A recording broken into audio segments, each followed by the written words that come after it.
Tozaba Congolais, Tozaba Congolais, Tozaba Congolais, Tozaba Lamboka, Totika Busoba na YouTube, Tozaba. Un bon politicien est celui qui est capable de prédire l'avenir et qui par la suite est également capable d'expliquer pourquoi les choses ne se sont pas passées comme il avait prédit. Bonjour à tous et bienvenue sur Politiconzo. Aujourd'hui, nous recevons pour vous notre ami, homme politique et politologue, M. Giresse Nyembo Swahili. C'est avec lui que nous allons commenter ce qu'a été à la une de l'actualité en République démocratique du Congo.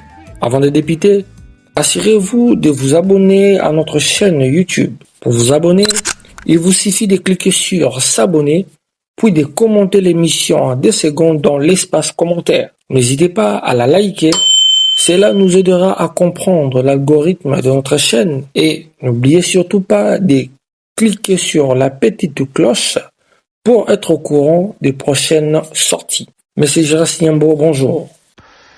Cher Paul, je te dis bonjour et merci encore une fois pour l'invitation. Permettez-moi de commencer par évoquer ces tueries et ce massacre de la population à l'est du pays. Il y a quelques semaines, le porte-parole des forces armées de la République démocratique du Congo a exprimé son indignation face à l'assassinat commis par la coalition RDF AFC M23 et a coûté la vie à 17 personnes dans le territoire de Walungu. Ma question: la réponse militaire n'est-elle pas adéquate face à cette agression menée par les troupes rebelles soutenues par le Rwanda et des divers groupes armés opérant dans notre pays? D'entrée des jeux, je m'en vais directement répondre aux questions qui m'ont été adressées. Et la première est relative au massacre des 17 civils à Munzinzi et la réaction militaire FARDC face aux troupes rebelles M23 FC RDF. Bref, chers amis, écoutez, ici, il ne s'agit plus d'une simple agression. C'est plutôt un acte de guerre planifié qui se fait récurrent d'ailleurs et structuré et tout de même toléré par un silence diplomatique mondial tous azimuts, parce que la conspiration contre le Congo ne puisse en siger. Il suffit de lire le rapport mapping pour en savoir assez là-dessus. Mais non, le massacre de Munzinzi, pour moi, je pense, ce n'est ni un accident d'abord de parcours, ni une bavure isolée, mais bien l'expression d'une stratégie systématique des terreurs mise en œuvre par les forces rebelles, avec la bénédiction, bien sûr, de la logistique du régime rwandais de Paul Kagame, mais aussi de l'Ouganda de Yoweri Museveni, qui, dans le débat, on a tendance à l'oublier parce qu'ils sont au Congo à double casquette, avec la bénédiction de Kinshasa. Enfin bref. Face à cela, la réaction militaire congolaise, bien que courageuse par endroits, reste tout de même insuffisante, aussi dispersée et souvent désarticulée du commandement politique. Parce qu'aujourd'hui, c'est aussi un grand débat sur la hiérarchie de l'armée et la capacité de nos troupes à être dissuasive. Mais ça reste encore un débat. Je n'irai pas trop aller là-dedans, je vais continuer poursuivre dans l'idéal de ton questionnaire. Enfin bref, ce n'est pas de la bravoure de nos troupes qui est en cause ici, mais bien l'absence d'un leadership stratégique clair, offensif, souverain et désinhibé à Kinshasa. Il est temps, je pense, de sortir du schéma défensif, de communiquer d'indignation stérile, pour adopter une doctrine de défense préventive, souveraine et offensive. Dans le strict respect du droit à l'autodéfense, parce que c'est que vrai, il nous faut une armée dissuasive, et je pense le temps de slogan est peut-être révolu, je dirais pas peut-être, il est révolu, il faut se remettre au boulot et construire une armée. Ce n'est pas les Rwandais qui est fort, ça je peux le dire, l'affirmer en haute voix, c'est plutôt la RDC qui s'est rendue volontairement molle, il faut le dire comme ça. Nous sommes devenus faibles parce que nous le voulons.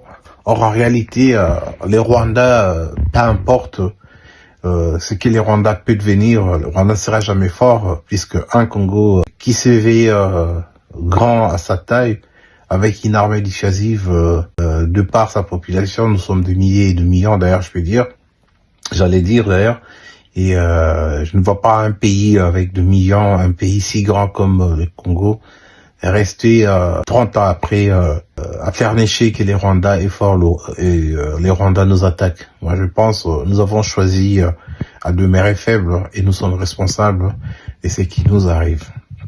Dans l'une de tes publications sur Facebook, tu décris la nomination de M. André Atundu comme un chevrechoutisme élevé au rang d'art de l'État. Pourquoi? Écoutez, cher ami, cette nomination d'André Atundu n'est pas une erreur.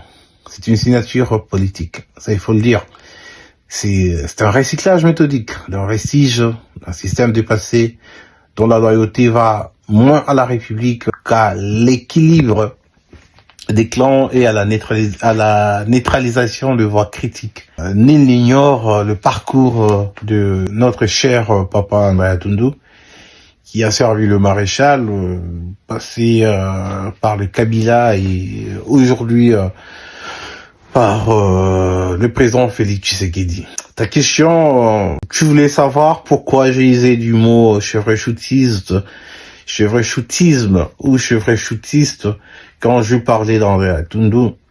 Moi je pense chevrechoutiste déjà, en lisant de ces termes, c'est la survie politique, quelqu'un qui veut rester, qui veut exister à tout prix et à n'importe quel moyen.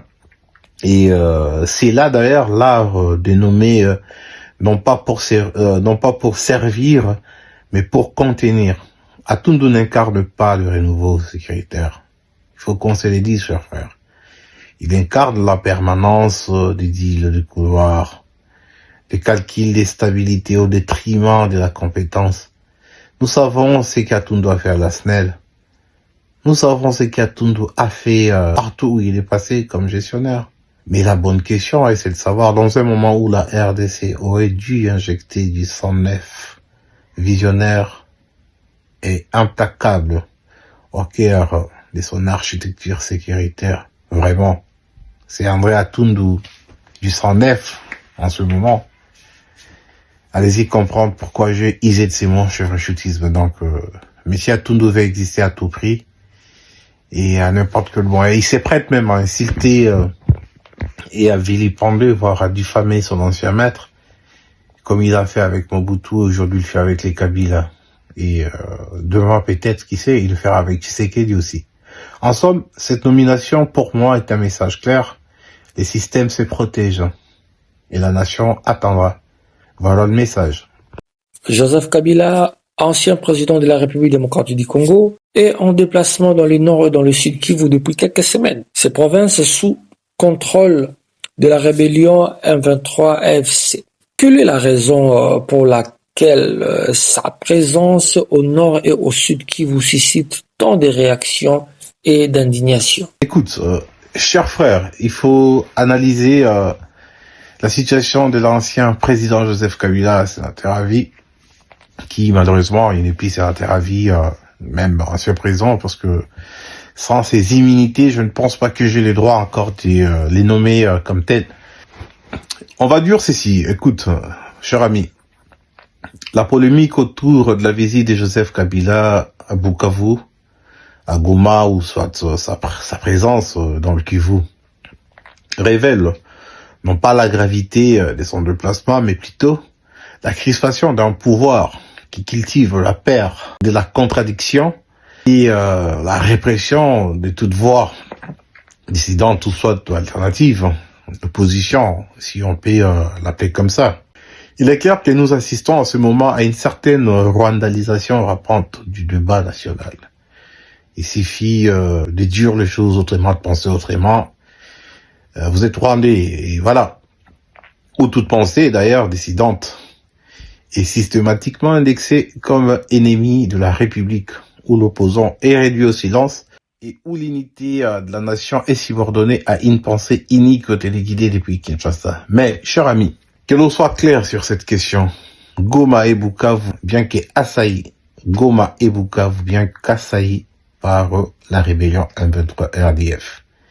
Mais mon ami, ça reste de villes congolaises jusqu'en ce moment. À moins qu'un nouveau découpage territorial nous ait échappé. Elles font encore partie de notre territoire national, donc du Grand Congo. Le fait d'y mettre le pied ne saurait constituer une trahison, sauf à vouloir redéfinir la loyauté du Congo selon les critères kafkaïens. Donc, voilà. Et d'ailleurs, il faudrait rappeler que plusieurs figures nationales et internationales y ont séjourné récemment. Le prélat catholique de l'ECC de la Cinco y était, envoyé après concertation avec le président en exercice, Félix Antoine Tshisekedi. Madame Bintou Keïta, représentante spéciale du secrétaire général de l'ONU, y était récemment. Des leaders communautaires, de membres de la diaspora congolaise, dont j'en ai vu beaucoup font de va-et-vient sur Goma.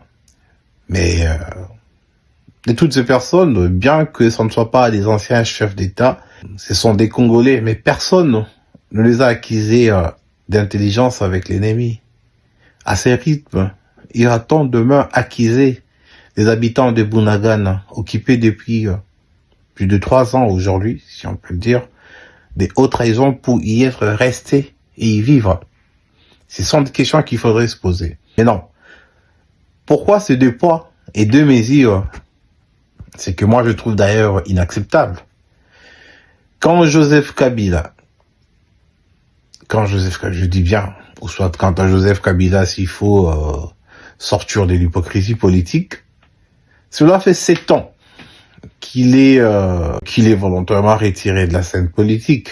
Ça fait 7 ans depuis que le président Tshisekedi a accédé au pouvoir. Et je pense que s'il faudrait analyser les choses froidement, il faut le dire, dans toute honnêteté politique aussi, pour faire les choses correctement, M. Kabila, il a observé une réserve qui bien d'autres n'auraient jamais toléré à sa place. Aujourd'hui, en plus, qu'il prenne la parole, qu'il foule à nouveau le sol congolais, qu'il s'exprime sur l'avenir du Congo, dans un moment de crise existentielle d'ailleurs, est un droit et non un crime. C'est ça ce qu'il faut dire. Et c'est ça la réalité. D'autant plus que, juridiquement, ces immunités étant levées, il ne bénéficie plus, donc un statut particulier, il faut le dire, ni sénateur à vie, ni ancien président.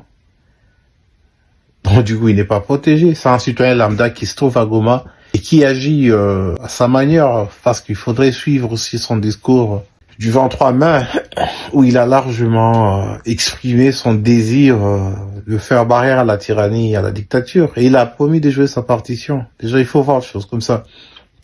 Mais là, dès lors, il nous revient, nous, de les considérer pour ce qu'il est, désormais. Est-ce un ancien chef d'État? Je pose la question. Est-ce un ancien rebelle devenu général? Est-ce un citoyen congolais ordinaire qui revendique son droit à la parole et à la patrie telle que le veut la constitution congolaise? C'est cette question qu'il faut se poser, cher ami. Plus loin, je pense, il suffit de relire attentivement son discours du 23 mai, comme je viens de le dire tout précédemment, pour y lire non pas les temps de revanche ou de duplicité, mais bien l'émergence d'un homme politique qui, après avoir payé le prix du silence, reprend langue avec la nation, à sa manière et dans son style. Il est temps d'arrêter de juger de Congolais avec la carte. La vraie question n'est pas pourquoi Kabila est allé à Bukavu, à Goma, mais pourquoi ceux qui sont au pouvoir aujourd'hui n'y mettent jamais le pied, sans blinder étrangers. C'est des questions qui méritent de réponse, mon ami Paul. Parlons un peu des sports. Au moment où la Linafoot fait face à des défis financiers importants, l'insécurité et l'insalubrité dans nos stades, la République démocratique du Congo a signé des contrats avec des clubs européens via le ministère du Sport et du Tourisme afin de promouvoir le tourisme et le football dans notre pays. Est-ce le moment adéquat pour le faire? Les contrats RDCS Monaco, 5 millions de dollars américains, et pourquoi pas la Linafoot? Parce qu'elle est en crise. Bon, nous l'avons déploré encore, cette question, mon ami. Mais ce contrat n'est pas un investissement, s'il faut dire les choses clairement. C'est une indécence. C'est une indécence, une insulte d'ailleurs contre nos clubs. Car il est difficilement défendable qu'un État confronté à une crise multiforme, sécuritaire, humanitaire, économique, se permet de jouer aux mécènes dans un club européen, pendant que la Lina Foot agonise, les jeunes talents fuient et que nos stades sont à l'abandon ou en ruine. Nos politiques jouent au poker avec l'argent du trésor public, mon ami Paul. C'est ça la réalité. Il faut nommer les choses correctement. La priorité devrait être claire, je pense. Réhabiliter les infrastructures nationales, financer la formation, soit des formations locales, structurer notre écosystème sportif pour qu'il soit viable quand même. Voilà mon idée là-dessus. Et je pense que ces contrats révèlent l'obsession de la vitrine au détriment de la fondation, au détriment de l'amour du Congolais, car l'amour de le fait au mépris de la réalité des clubs locaux. C'est ça la réalité de choses. Et il faudrait d'ailleurs signaler qu'on ne bâtit pas la fierté nationale par procuration. Ce n'est pas à Monaco de porter notre sport. C'est à nous de doter de moyens de notre indépendance sportive et de la valorisation de notre jeunesse. Par Darinkle Motema Pembe, Vita, Mazembe, Sangabalende, Kabasha, Virunga, Bankin, Asbantu, Beni Sport. Et j'apprends ça. Il y a beaucoup des équipes en RDC que j'aime bien, mais qui on attend plus parler. Dragon, enfin bref. La priorité, c'est de financer ce qui est local et les ramener sur le projecteur mondial et non pas faire l'inverse, au fait. Le milliardaire républicain M. Donald Trump, président des États-Unis, a affirmé avoir mis fin à la guerre entre la République démocratique du Congo et le Rwanda. Ces discours est-il manipulation politique sans fondement ou une tentative maladroite de minimiser l'ampleur actuelle du conflit dans l'est de la République démocratique du Congo? Quelle est votre réaction? Ces sujets, je pense, nous l'avions abordé avec toi dans ton space précédent. Je vais me permettre d'y revenir parce que déjà, moi, je dois rappeler que je suis pour un dialogue qui traite le facteur endogène avant d'aller traiter le facteur exogène. Et je pense que ce qui se passe aux États-Unis, c'est un deal de minerais et non pas un accord de paix. Voilà, ça c'est mon point de vue. Il suffit de lire la suite. Malgré la signature du 27 juin 2025, le M23 est là et ça semble avancer sur terrain. Et il y a même de velléités historiques dans le Rwanda nourrissait qui continue d'ailleurs à s'aimer cette terreur dans l'Est parce qu'aujourd'hui, on est le 3 juillet. C'était hier, dans le média qu'on lisait que Kagame rêve toujours d'annexer l'Est du Congo, malgré qu'il y a eu cette signature. Et d'ailleurs, ce n'est pas la première. Les signatures d'accords de paix avec le Rwanda, il y en a eu plusieurs. Mais non, cher ami, lorsque Donald Trump affirme avoir mis fin à la guerre entre la RDC et le Rwanda, nous ne sommes pas seulement dans ce que moi je peux appeler de la récupération politique. Nous sommes dans une distorsion géostratégique maquillée en triomphe diplomatique. D'abord, déjà, que le président américain parle de machette rwandaise en RDC, parce que pour lui, les Rwandais attaquent les Congolais avec des machettes, prouve à lui seul son ignorance crasse de la réalité militaire sur le terrain. Ce ne sont pas des machettes qui pilonnent les civils à Rutshuru, il faut le préciser, encore Mabunagana à Goma. Ce sont des drones, ce sont des mortiers, des canons modernes de l'armée rwandaise. Ce ne sont pas des coupes-coupes qui frappent les positions de nos troupes FARDC. Ce sont des escadrons professionnels, bien entraînés, bien équipés. Parler de machettes, c'est infantiliser un conflit complexe, mécanisé et structuré. Donc, je pense, et je vais dire pas le président américain est loin de cette réalité. Mais au fond, il faut qu'on...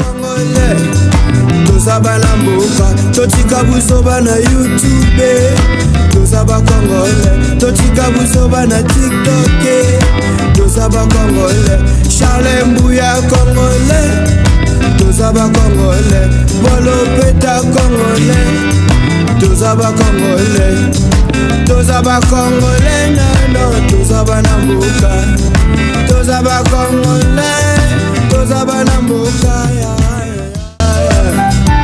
Lingomba ya bana Zaïre, Nibuba, unité nationale, rêve totalia. Unité, Lingomba. Kimia, la paix au Zaïre, ça ne se discute pas. Faut t'accoucher un groupe indé, à Saliwa. Tout Zaïre, Kimia. La stabilité au Zaïre.